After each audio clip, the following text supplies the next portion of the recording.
Hello दोस्तों, नमस्कार। स्वागत है आपका हमारे यूट्यूब चैनल सम्राट एजुकेशन में। दोस्तों, आज की इस वीडियो में आप लोगों को बीएससी एग्रीकल्चर 6 सेमेस्टर के एक विषय पोस्ट हार्वेस्ट मैनेजमेंट का कुछ मोस्ट इंपॉर्टेंट ऑब्जेक्टिव क्वेश्चन कराने वाला हूं, जो कि आपके एग्जाम के लिए इंपॉर्टेंट है। तो आप लोग वीडियो पूरा देखिएगा। वीडियो अच्छा लगे तो वीडियो को लाइक कीजिएगा, चैनल को सब्सक्राइब कीजिएगा, अपने दोस्तों पर शेयर कीजिएगा। चलिए देखते हैं। पहला क्वेश्चन है, टमाटर केचप बनाने के लिए उपयुक्त परिरक्षक है। ठीक है, टमाटर का केचप बनाने के लिए उपयुक्त परिरक्षक क्या है भैया? Sodium benzoate. ठीक है, टमाटर केचप बनाने के लिए उपयुक्त परिरक्षक सोडियम बेंजोएट। अगला है, फल एवं सब्जी के परिरक्षण की अस्थायी विधि है नमी को बाहर निकालना। ठीक है, यह फल और सब्जी के परिरक्षण की अस्थायी विधि है।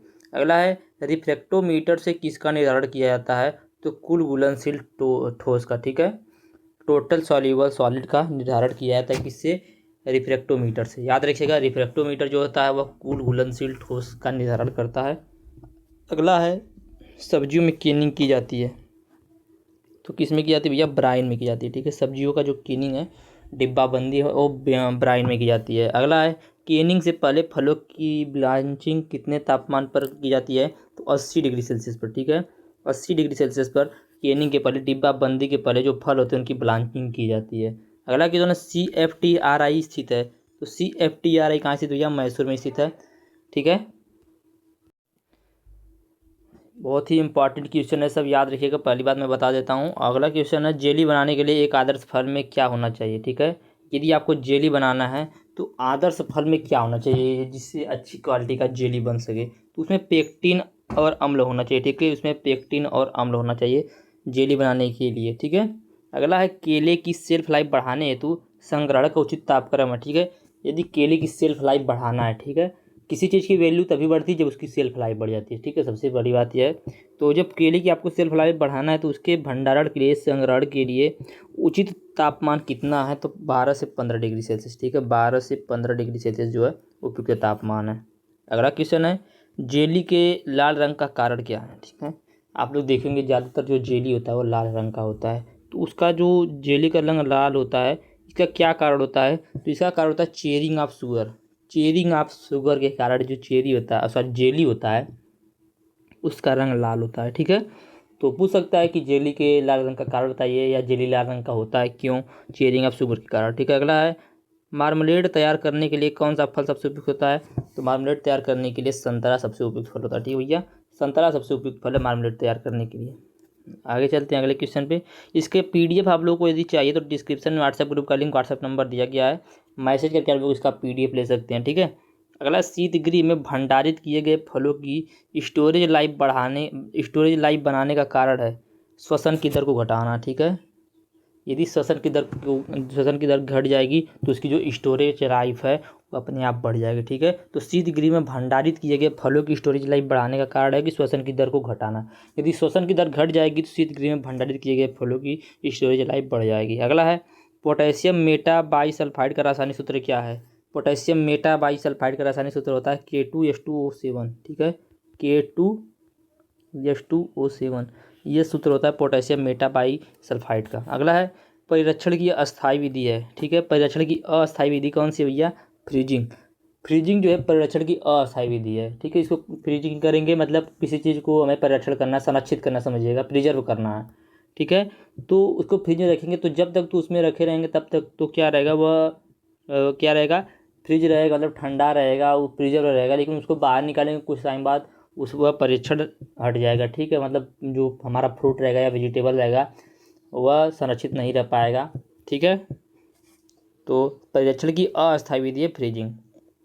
अगला है, आलू का लंबे समय तक भंडारण कितने तापमान पर किया जाता है? तो 7.2 डिग्री सेल्सियस पर आलू का लंबे समय तक भंडारण किया जा सकता है। कितने डिग्री सेल्सियस पर भैया? 7.2 डिग्री सेल्सियस पर।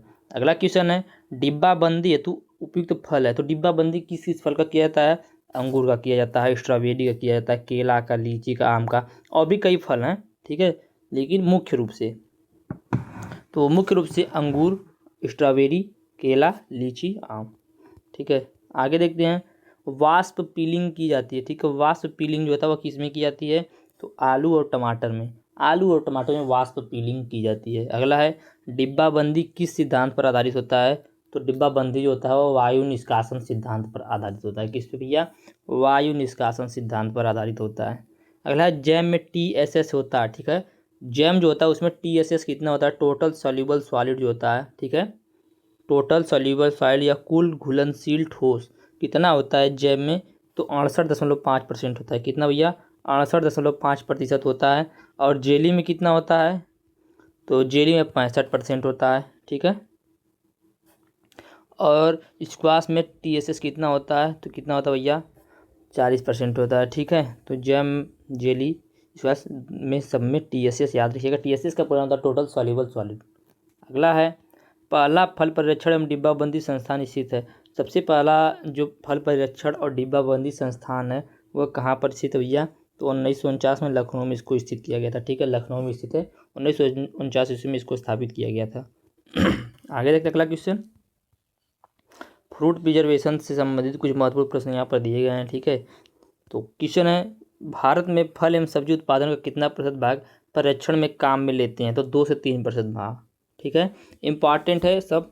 अगला है, भारत में फल एवं सब्जियों का कितना प्रतिशत भाग बिना उपयोग लिए ही खराब हो जाता है, ठीक है। तो 25 से 30% भाग जो होता है फल और सब्जी का भारत में बिना उपयोग लिए ही खराब हो जाता है। अगला है, फल परीक्षण पदार्थ हेतु फल उत्पादन आदेश FPO कब लाया गया, ठीक है। FPO कब लाया गया, तो सन 1955 ईस्वी में लाया गया। कब लाया गया भैया, 1955 ईस्वी में। अगला है, फल परीक्षण का मुख्य उद्देश्य क्या है, ठीक है। फल परीक्षण का मुख्य उद्देश्य क्या है, तो गुणवत्ता का नियंत्रण। फल का परीक्षण किस लिए किया जाता है भैया, गुणवत्ता के नियंत्रण के लिए। अगला है, सर्वप्रथम फल परीक्षण या डिब्बाबंदी के जनक कौन है, तो निकोलस एपर्ट जी। निकोलस एपर्ट जी सबसे पहले फल परीक्षण और डिब्बाबंदी किया था, ठीक है इन्होंने। अगला, जैम बनाने हेतु उपयुक्त फल है, तो जैम बनाने के लिए सेब सबसे उपयुक्त फल है। आगे देखते हैं, जेली बनाने में या जेली बनाने हेतु सबसे उपयुक्त फल है, तो जेली बनाने के लिए सबसे उपयुक्त फल अमरूद है, ठीक है। अगला है, मार्मलेड बनाने हेतु सर्वोत्तम फल है, तो नींबू वर्गीय, ठीक है। नींबू वर्गीय फल जो होते हैं मार्मलेड बनाने के लिए सबसे सर्वोत्तम फल होता है। मैंने बताया था कि संतरा से मार्मलेड बनाया जा सकता है, ऊपर अभी कुछ क्वेश्चन पहले ही, ठीक है।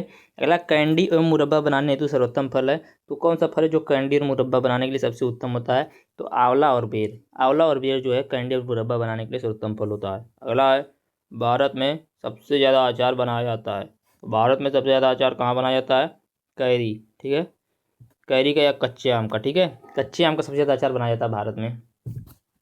अगला है, सॉस एवं केचप बनाने हेतु उपयुक्त फल है। सॉस मतलब जो चटनी समझिएगा, जो आप लोग जाते हैं चाउमीन डाल के खाते हैं, उसकी बात हो रहा है। और केचप बनाने तो उपयुक्त फल कौन सा है, टमाटर।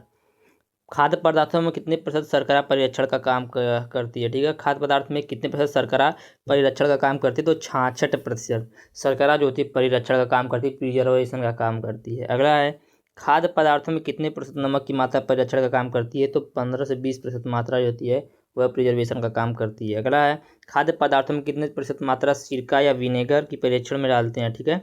बोला है, खाद्य पदार्थ में कितने मात्रा में या कितने प्रतिशत मात्रा में सिरका की प्रिजर्वेशन में लेते हैं, कितना प्रतिशत सिरका जो होता है उसको लिया जाता है फलों को संरक्षित करने या खाद्य पदार्थों को संरक्षित करने में, तो 2 से 3% लिया जाता है। अगला है, सीडर किससे बनाया जाता है, तो सेब से। सीडर जो होता है वो सेब से बनाया जाता है। अगला है, फेनी पेय पदार्थ किससे बनाया जाता है, तो काजू और नारियल से। फेनी एक पेय पदार्थ है जिसे काजू और नारियल से बनाया जाता है। अगला है, रंगहीन फलों में कौन सा परिरक्षक काम में लेते हैं, तो पोटेशियम मेटाबाइसल्फाइड। इसका मैंने सूत्र बताया था, आप लोग अब कमेंट करेंगे, ठीक है, यहाँ पे कि जो मैंने बताया था पोटेशियम मेटाबाइसल्फाइड उसका सूत्र क्या होता है। अगला, रंगीन फलों में कौन सा परिरक्षक काम में लेते हैं, तो रंगीन फलों में सोडियम बेंजोएट को काम में लिया जाता है। अगला है, सल्फर डाइऑक्साइड में परिरक्षक होता है, तो सल्फर डाइऑक्साइड में पोटेशियम मेटाबाइसल्फाइड होता है। अगला है, शून्य ऊर्जा शीतगृह या जीरो एनर्जी कूल चैम्बर किस सिद्धांत पर काम करता है, तो वाष्पीकृत शीतलन पद्धति पर काम करता है। अगला है, जीरो एनर्जी कूल चैम्बर, ठीक है, इसे ZECC के नाम से प्रदर्शित किया जाता है, ठीक है, ZECC। तो जीरो एनर्जी कूल चैम्बर में अंदर का तापमान व आर्द्रता कितना होता है, तो तापमान 25 डिग्री सेल्सियस होता है और आर्द्रता 90 डिग्री सेल्सियस होता है, ठीक है, 90% आर्द्रता होता है, ठीक है।